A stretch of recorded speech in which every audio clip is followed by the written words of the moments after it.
Welcome to the Bridgehead with Jonathan Van Maren, bringing you cutting-edge news, commentary, and interviews from the front lines of the culture wars.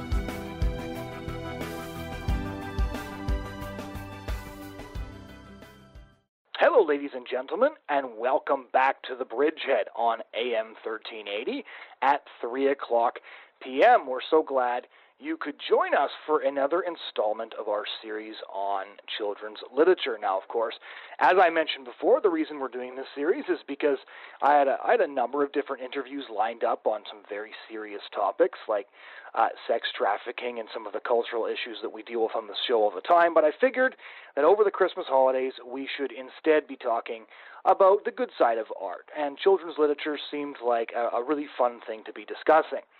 And fun is a pretty good way to characterize the next guest, because Gordon Korman is a hilarious writer who started off actually writing at age 12 with a book called This Can't Be Happening at MacDonald Hall. And I remember reading that book when I was in, I think, grade 6 or 7, and when I got to the back of the book, seeing a picture of a kid younger than I was who had actually written this book for an English project. And from those books, he wrote a number of other books about MacDonald Hall, which was a boarding school in Toronto, Canada. So, of course, the places were much more familiar to me as a Canadian kid than a lot of the adventure stories or the boarding school books that were set in Great Britain, as most of them were at those times. But Gordon Korman had an incredibly uncanny ability to write situations in an absolutely hilarious way. And he carried that through all of his writing. And he actually branched out eventually into doing adventure novels as well. He did a trilogy called Dive, another one called Everest, another one called Island. And those are really quite powerfully and brilliantly written. But every once in a while, his signature humor style comes through, and you'll catch yourself laughing when you're reading a book that you didn't expect that to take place in at all. And this is translated over into big success for him. Now, he grew up in Canada, but he now lives in New York City. And he's written more than 85 books. And those books have sold more than 17 million copies. That means, especially by the standard of a children's author, he is fabulously successful in terms of having an audience that obviously has a lot of loyalty to the Korman brand and comes back and buys his books over and over and over again. So I phoned Gordon Korman in New York City, and we had a great conversation about children's literature and how he got started off in writing and where he hopes to continue in his career. So I hope you enjoy the conversation. I'm going to start off with the question that you've probably heard 100 times, but you started writing, if I'm not mistaken, when you were 13, right, in grade 7? Right. Well, I mean, the way it worked was you hear different numbers, but I was actually 12 when I wrote the book. I was 13 when I signed the contract for it, and I was 14 by the time it came out. Right. So it's kind of like you wrote it when you were 12, you were under contract at 13. Basically, I wrote it in grade 7, sent it in over the summer, heard back, and signed it up in grade 8, and it came out when I was in grade 9. Because I remember when I was in grade 7, I had a first edition copy of This Can't Be Happening at MacDonald Hall, and when I got to the end, I saw your picture, and I said, I think he's my age. And it completely stunned me. Yeah, exactly. What was the reaction of your class and your family for writing a book that really took off because it became the basis of a whole series at that age? Well, I mean, I think my parents were obviously pleased and very, very supportive. At the same time, they were a little bit apprehensive just because, there was some kind of like media attention of me kind of as a curiosity. Right. Most notably, the National Enquirer did a profile. Okay. So we were kind of afraid of, and credit to them, they did a very like understated and supportive and very cute profile, but we were afraid of, cosmic radiation causes kids to write books. So, right. So my parents were a little bit protective, Mm-hmm. But we were all thrilled. I mean, I think when I wrote it, and went through that whole process as a middle school kid, like I don't think I had a sense of just how weird it was. Right. It's only now that I've been publishing for a really long time that I understand just how lucky and fluky and random that was back then. Well, how did you, as somebody who started writing this when you were 12, manage to write a book that resonated with teenagers even much older than yourself? Like, where did these ideas come from? Did you read other books, say, about boarding schools and things like that, like, you know, the British books by Enid Blyton or something that gave you the ideas, or you just came upon the idea? I think so. Well, I don't think I read Enid Blyton, but I read a lot of British boarding school lit, you know, and I don't know if maybe Miss Scrimmage's school was kind of inspired by St. Trinian's, and you know, I'd read like a lot of either American prep school books or British boarding school books, and I guess MacDonald Hall was a kind of a mixture of all of those. I mean, I never went to a boarding school. I actually, for me, I just didn't want to have to worry about, you know, parents and brothers and sisters and pet chihuahuas, and it seemed like a great way to keep it simple and contained. Right. But I was a reader, and I was pretty good at just kind of making stuff up. You know, not that I'm a pathological liar, but I'm an only child, and when I grew up, there weren't a ton of other kids in the house, so making stuff up was a great way to kind of keep myself entertained. And so by the time 7th grade came along, I was actually pretty experienced at it.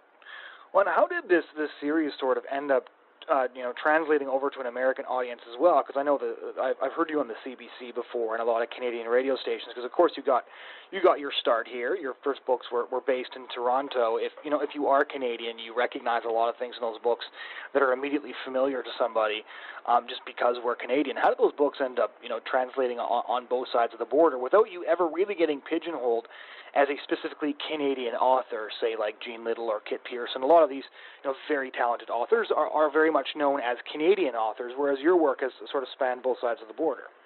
Well, I think for the longest time, it really took me a long time to kind of reach the point where my books were as well known in the United States as they were in Canada. So I was, kind of in that same situation for a very long time.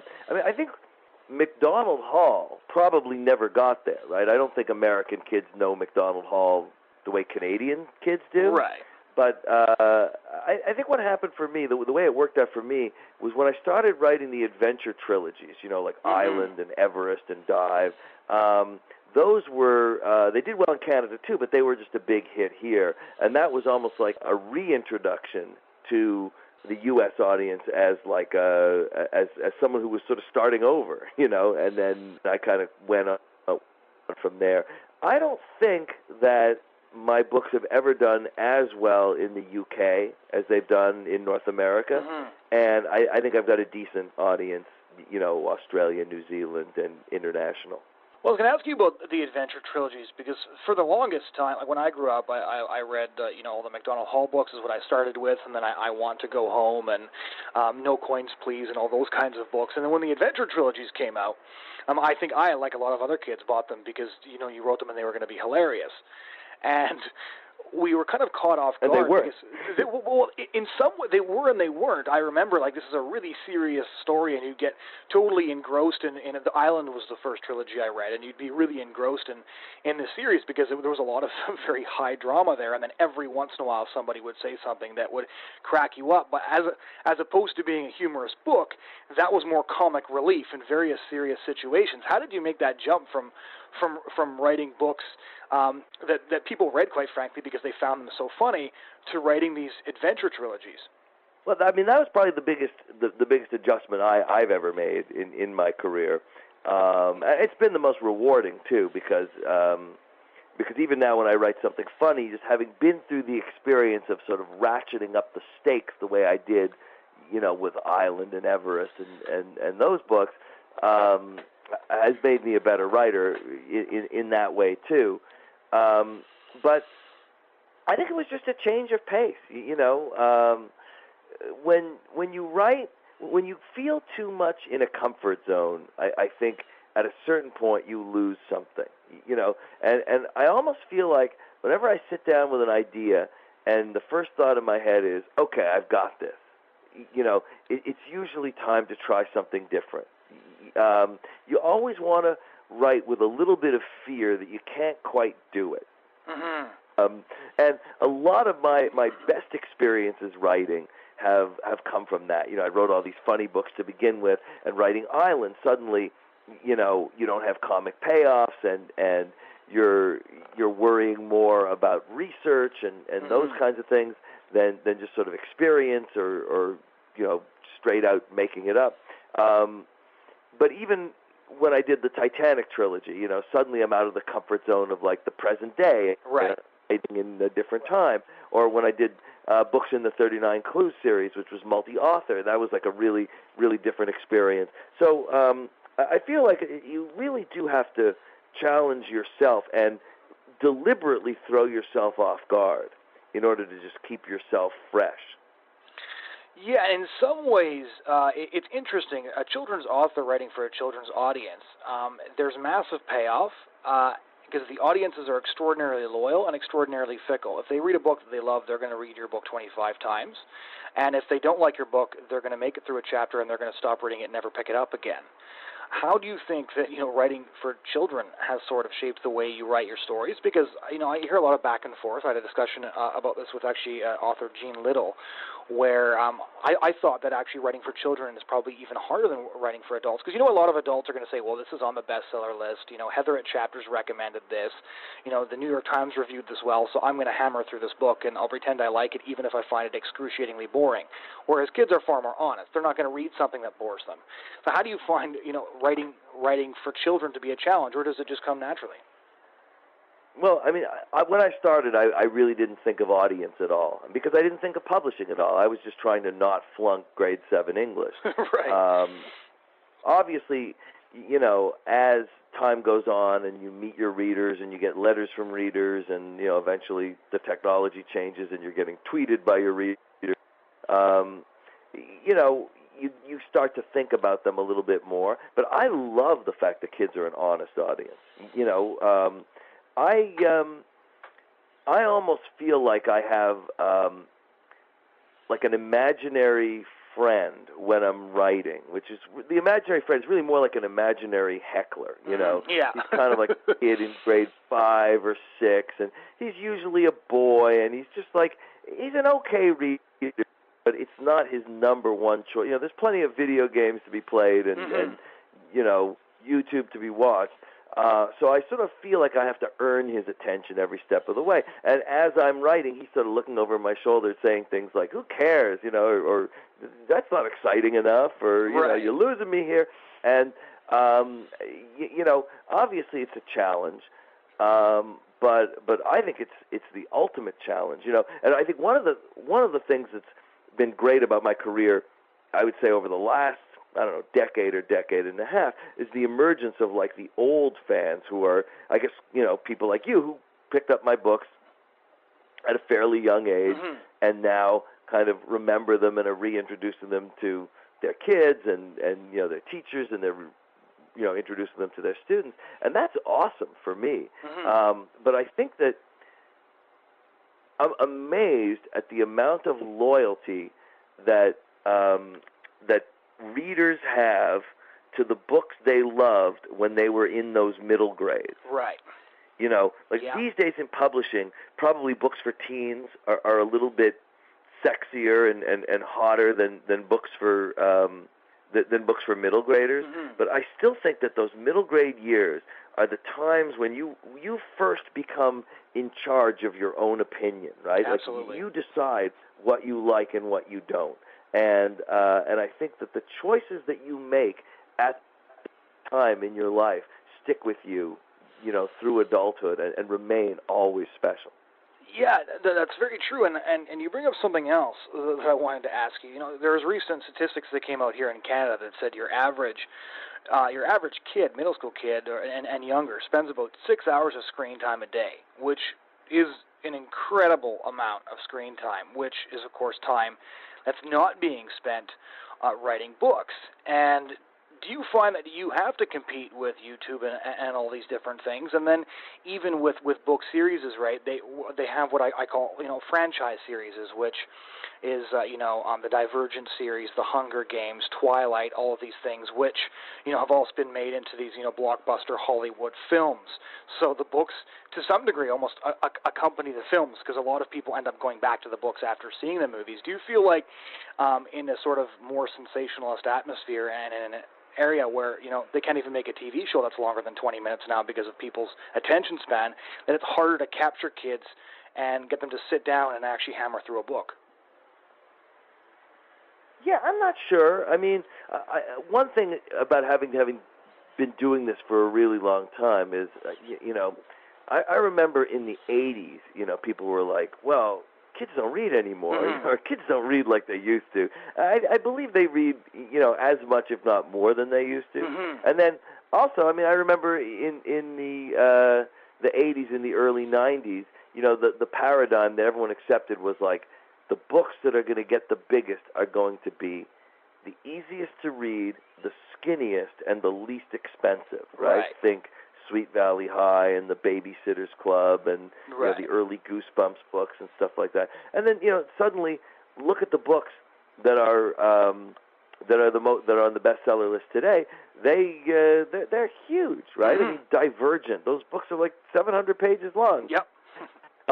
So, I mean, there's always that kind of an analysis, right? I mean, my own kids would probably rather be on YouTube than reading my own book. So obviously I see it in my own house every single day. But, when Harry Potter first came out and became so huge, everyone was like, kids' books are dead. All anyone's going to read is Harry Potter. And that proved to be the exact opposite. That was like the rising tide that lifts all boats, right? More kids were in the books. More kids were buying books and tackling books that were thicker and heavier. They were buying books in hardcover. They were buying books that were expensive.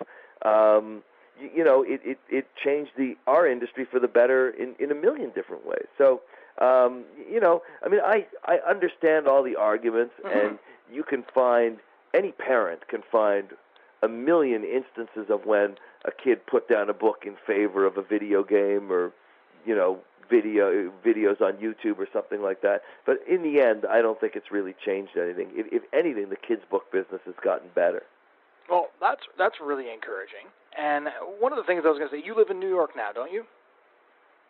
Yeah, Long Island, just outside New York. And you originally grew up in the Toronto area? Right, well, I was born in Montreal, and we lived there till I was about 7, and then we moved to the Toronto area. And I was in Toronto and the suburbs until I went to university. Okay. And that's what first brought me to New York. I see. Okay. And do you find that, New York is a good place for publishing as well? Do you still work with a lot of Canadian publishers or American publishers?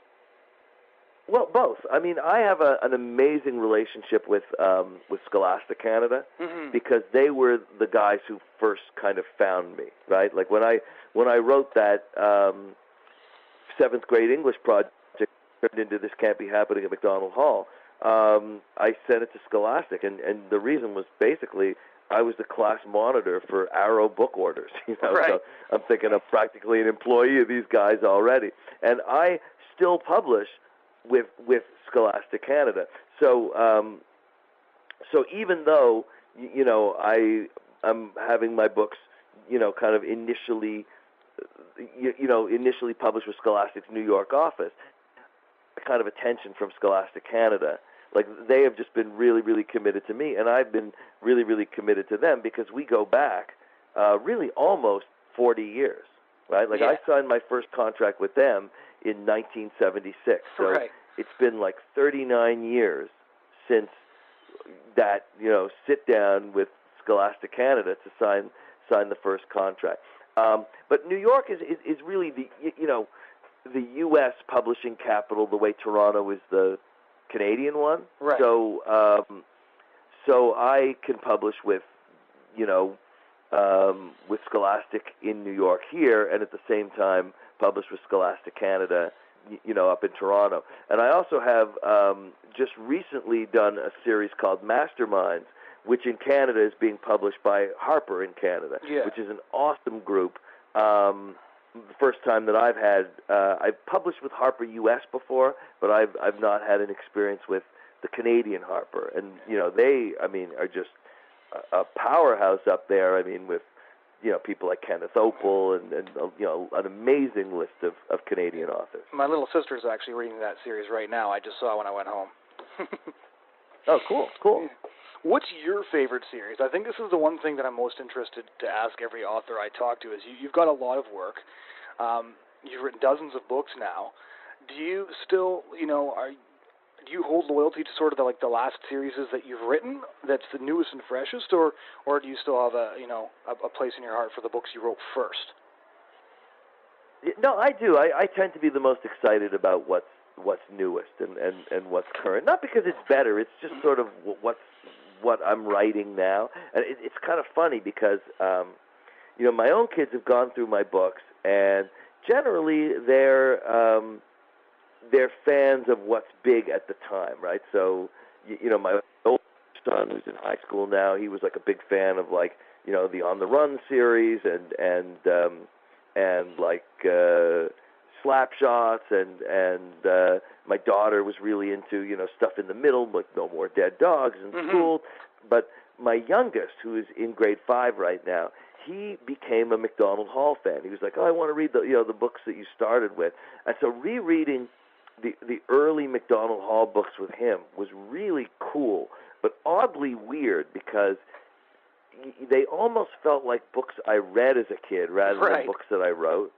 I remembered them, but I didn't have a direct connection to putting, in that case, literally pen to paper and writing those books. Well, and what's it like to write children's books and have a family of your own now? Because you wrote the first few books in high school, and then you've been writing ever since. And do you find that your kids are your toughest audience? No, my kids don't tend not to read stuff while it's being written. They even my youngest also is a big Swindle fan, and I was like, well, I've got the new Swindle. We can, I'll just put it up on your iPad and we can read it before anybody else. He was like, no, until it comes out for real, it's not real, and he doesn't have an interest in it.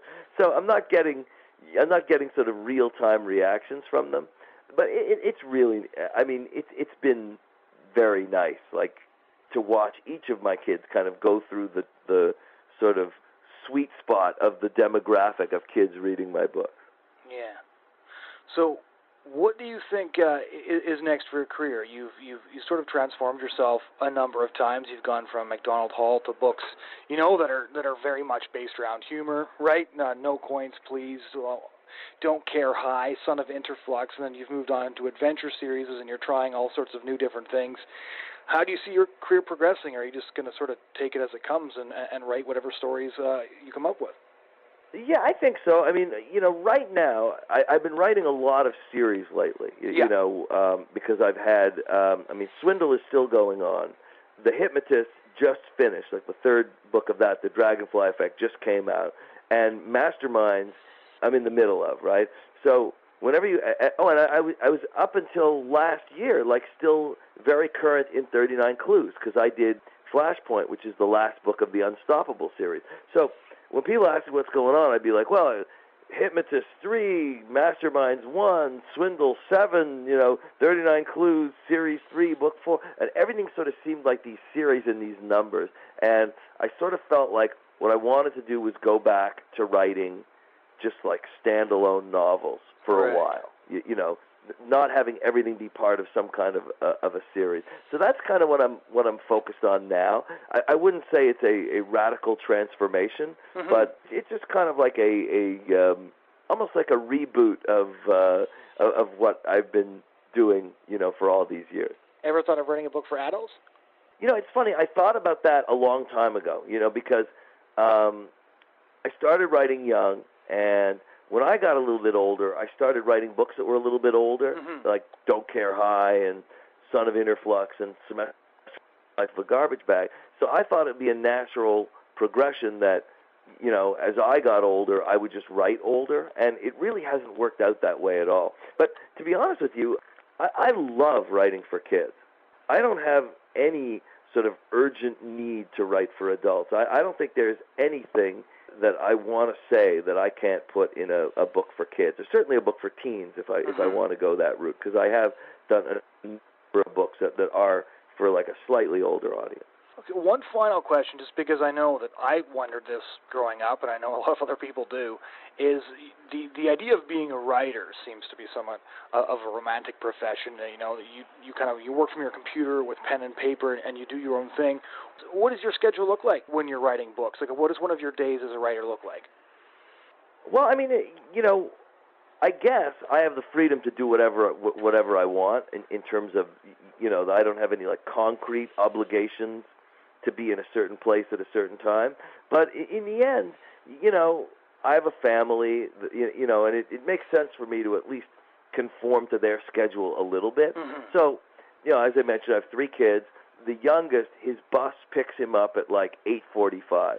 So I put him on the bus every morning, go home, and start writing probably around 9:30 or 10. I work all day. I mean, it's not all writing, but I mean, it's all stuff I have to do, for my job.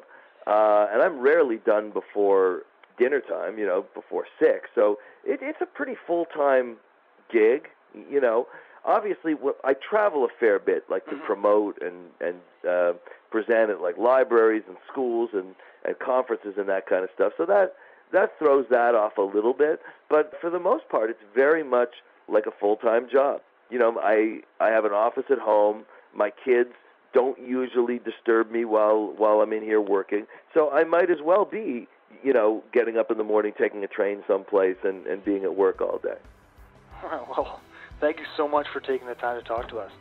Oh, absolutely. This is great. Ladies and gentlemen, that was children's author Gordon Korman, a hilarious writer who started writing at age 12. And he joined us from New York City to discuss his work, his writing, and where he hopes to go from here. So we hope you enjoyed that conversation. There will be one more episode in our series on children's literature coming up on January the 7th, and we hope you'll join us again then. Thanks so much, and have a great weekend.